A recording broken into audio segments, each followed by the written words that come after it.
Bismillahirrahmanirrahim. Alhamdulillahi wahidi somad alladzi lam yalid wa lam yulad wa lam yakul lahu kufuwan ahad. Asyhadu an la ilaha illallah wahdahu la syarika lah wa asyhadu anna Muhammadan abduhu wa rasuluh. Allahumma sholli ala sayyidina Muhammad wa ala ali sayyidina Muhammad. Saudara-saudara sekalian, animisme berasal dari bahasa Yunani. Anima yang artinya roh dan ismu artinya keyakinan. Singkatnya, animisme ini artinya keyakinan bahwasanya roh atau ruh orang yang telah meninggal dunia itu bisa memberikan pengaruh baik yang positif maupun negatif kepada kehidupan manusia. Karena diyakini bahwasanya arwah atau roh itu bisa memberikan dampak atau pengaruh terhadap kehidupan manusia, maka orang-orang yang meyakininya itu otomatis akan meminta atau memohon ya kepada arwah tersebut, baik itu rezeki, kesehatan, keselamatan, bahkan jabatan. Saudara-saudara sekalian, sub atau cabang daripada animisme ini ada namanya spiritisme. Spiritisme juga bahasa Yunani asalnya. Spirit artinya jiwa dan isme artinya keyakinan. Singkatnya, spiritisme adalah keyakinan bahwasanya manusia yang masih hidup kita itu bisa berhubungan dengan roh orang yang meninggal atau bisa berinteraksi dengan roh orang yang meninggal. Salah satu bentuk interaksinya itu adalah melalui kerasukan atau biasa disebut sebagai kesurupan. Ikhwatul iman rahimakumullah, di sebagian wilayah terutama pedalaman di Nusantara ini, termasuk di Sumatera gitu ya, itu ada keyakinan kesurupan arwah kuyang atau kemasukan arwah kuyang.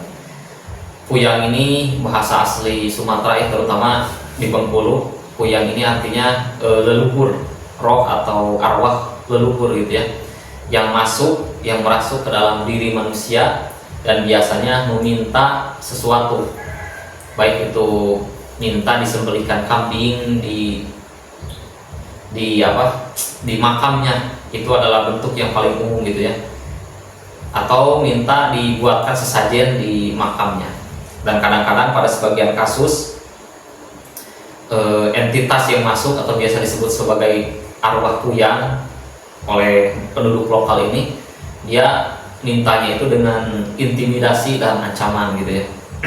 Nah, ikhwatul iman rahimakumullah, kita akan menyoroti hal tersebut dari pandangan Islam. Saudara-saudara sekalian, Islam memandang bahwa orang yang telah meninggal atau orang yang mati itu tidak bisa kembali lagi ke dunia. Dalam ajaran kita ya, dalam ajaran Islam, sekali lagi, bahwa arwah orang yang telah meninggal itu tidak bisa kembali ke dunia. Disebutkan dalam surat Al-Mu'minun ayat 99 sampai dengan 100. A'udzubillahi minasyaitonirrajim. Hatta idza jaa ahadahumul maut qala rabbirji'un. Sehingga apabila orang meninggal dunia dan masuk ke alam namanya barzah, mereka berkata qala rabbirji'un. Ya Allah, kembalikan lagi aku ke dunia. La'ala a'malu sholihan. Dia ingin beramal soleh. Aku ingin beramal soleh. Bima taro, terhadap apa yang aku tinggalkan. Kala, firman Allah Subhanahu wa taala, kala, tidak bisa gitu ya. Innaha kalimatun huwa qailuha. Itu hanya kalimat yang dia katakan saja.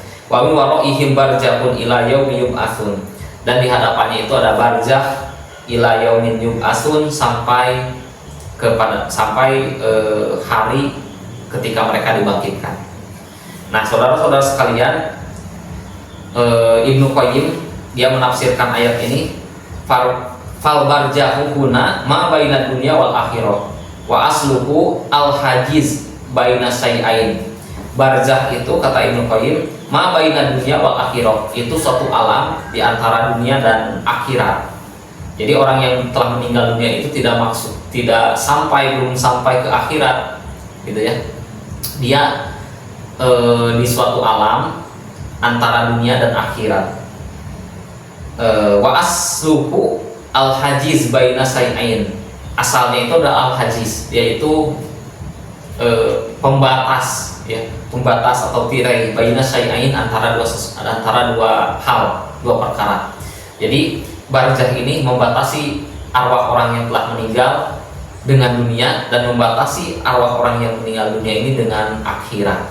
Jadi orang yang telah meninggal dalam keyakinan agama kita, agama Islam, maka dia masuk ke alam barzakh dan dia di situ tidak bisa kembali ke dunia. Sekarang pertanyaannya, jika yang merasuk ke dalam diri manusia itu bukan arwah kuyang, maka siapa entitas yang masuk ini? Siapa entitas yang masuk ke dalam diri manusia dan mengaku-ngaku sebagai arwah kuyang ini? Maka jawabannya adalah tidak lain dan tidak bukan, dia adalah jin. Kenapa jawabannya jin? Karena makhluk ruhani itu hanya ada 3 yang tercantum dalam Al-Quran, yang dalam keyakinan kita. Yang pertama adalah ruh atau arwah, yang kedua adalah malaikat, yang ketiga adalah jin. Pertama ruh atau arwah, sudah jelas dia ada di alam barzakh menurut Al-Quran di surat Al-Mu'minun ayat 99 sampai 100 tadi. Jadi dia tidak mungkin kembali ke dunia, apalagi sampai merasuk ke dalam diri seseorang. Yang kedua adalah malaikat. Malaikat hamba yang taat, dia tidak pernah kufur terhadap Allah Subhanahu wa Ta'ala, apalagi meminta pengorbanan, sembelihan dan lain sebagainya, yang perbuatan itu dalam kacamata agama kita dinamakan sebagai perbuatan musyrik. Itu tidak mungkin. Artinya malaikat ini mustahil merasuk ke dalam diri manusia, karena dia adalah makhluk-makhluk yang taat kepada Allah Subhanahu wa Ta'ala saja. Yang ketiga, jin. Dan ini yang paling memungkinkan. Ya, jin ini ada yang kafir, ada yang muslim. Ini yang paling memungkinkan untuk masuk ke dalam diri manusia.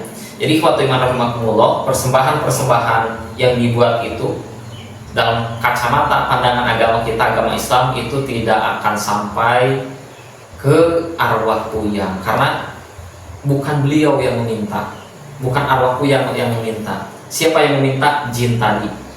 Itu mafia-mafia di kalangan jin yang meminta dan akan sampai kepada mereka. Jadi ikhwatu iman rahimakumullah, intinya kalau kita mau berbakti kepada arwah, karena arwah ini tidak butuh makanan, tidak butuh minuman, arwah ini hanya membutuhkan doa, terutama arwah yang mukmin.